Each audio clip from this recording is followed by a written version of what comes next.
For decades, the United States government insisted this place didn't exist. Not secret, not classified, not misunderstood. It simply wasn't real. No official maps, no confirmations, no explanations. And yet, anyone who got too close was warned to turn back. Airspace above it was completely restricted. Cameras failed, and armed guards appeared out of nowhere. So the real question was never, is Area 51 real?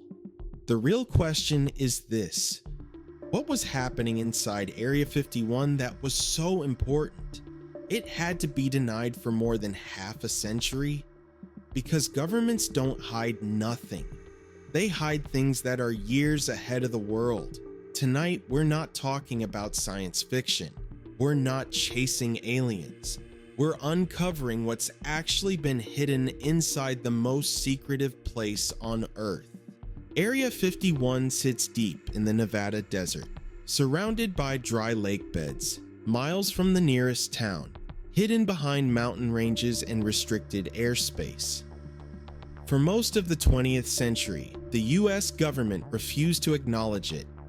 Journalists were dismissed, pilots were silenced, questions went unanswered. Even the name Area 51 was unofficial. It appeared in rumors long before it appeared in documents. And that alone should make you uncomfortable, because when something is imaginary, you don't guard it with soldiers. To understand Area 51, you need to understand fear. In the early 1950s, the Cold War was escalating fast. The United States and the Soviet Union weren't just competing militarily. They were competing for information. Who could see first? Who could strike first? Who could stay invisible? At that time, satellites didn't exist. So the US needed aircraft that could fly higher than any enemy weapon, avoid radar, gather intelligence undetected. Testing those aircraft near cities was impossible. They needed isolation, silence, control. The Nevada desert offered all three. That's when a remote location near Groom Lake was selected, and Area 51 quietly came to life. One of the first confirmed projects at Area 51 was the U-2 spy plane. At the time, it could fly over 70,000 feet, so high that commercial pilots had never seen anything like it. Civilians reported explaining lights in the sky. And suddenly, UFO sightings exploded. People described silent objects, unusual shapes, lights moving impossibly fast. What they were really seeing was human technology far ahead of public knowledge. Later came even more advanced aircraft, the A-12 Oxcart, the SR-71, Blackbird early stealth prototypes, planes that looked impossible for their era, and every single one of them was tested at Area 51. Here's something most people miss. The US government never aggressively shut down UFO rumors. They didn't fully confirm them, but they didn't eliminate them either. Why? Because UFOs were the perfect distraction. If the public believed strange aircraft were extraterrestrial, they wouldn't look for classified aviation programs. Alien theories became camouflage. They redirected attention away from real military breakthroughs. And Area 51 disappeared behind speculation. But this strategy had a side effect. It made Area 51 even more mysterious, and curiosity only grew. As years passed, Area 51 didn't shrink, it expanded. Satellite images revealed multiple runways longer than commercial airports, hangars large enough to hide massive aircraft, restricted zones inside already restricted zones. But the most interesting part is what you can't see.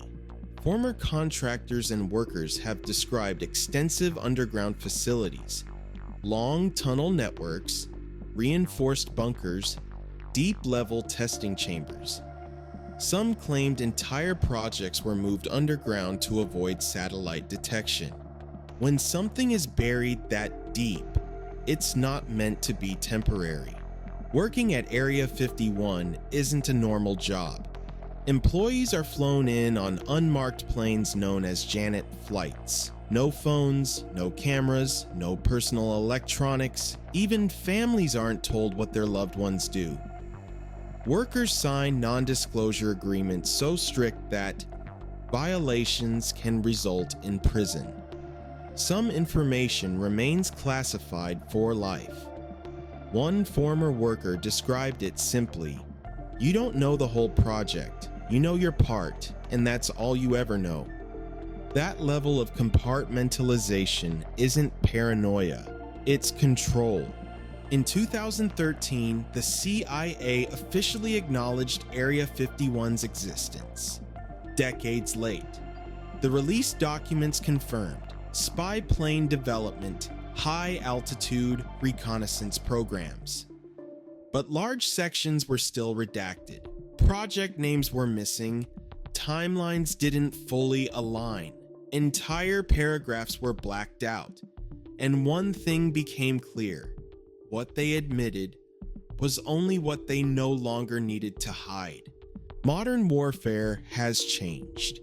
It's no longer just about speed or altitude, it's about stealth that avoids all detection, electronic warfare that disables enemies remotely, autonomous systems that don't require pilots, hypersonic vehicles that move faster than missiles.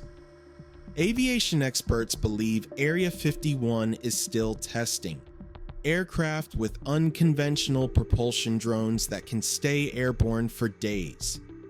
Vehicles designed to operate at the edge of space, not alien technology, but technology so advanced it would shock the public if revealed too early.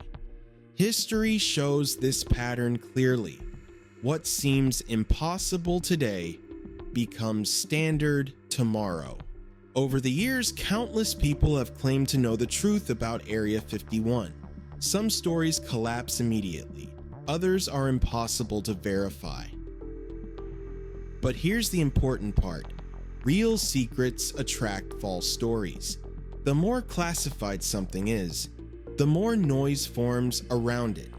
That noise distracts the public, buries real information, makes truth harder to identify, which works perfectly for secrecy. Let's draw a clear line. There is no credible evidence of stored alien bodies, recovered extraterrestrial spacecraft, ongoing contact with non-human intelligence. Those stories persist because mystery invites imagination. But the truth doesn't need aliens to be unsettling. Area 51 isn't about aliens, it's about advantage. It's about developing technology quietly, before anyone else knows it exists. Entire military revolutions can happen in silence. By the time the public hears about them, they're already outdated. That's the real power of secrecy. Area 51 didn't disappear with the Cold War. It adapted. As threats evolved, so did the technology.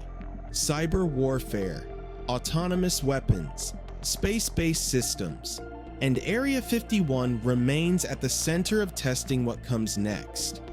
Not because it's mysterious, but because it works.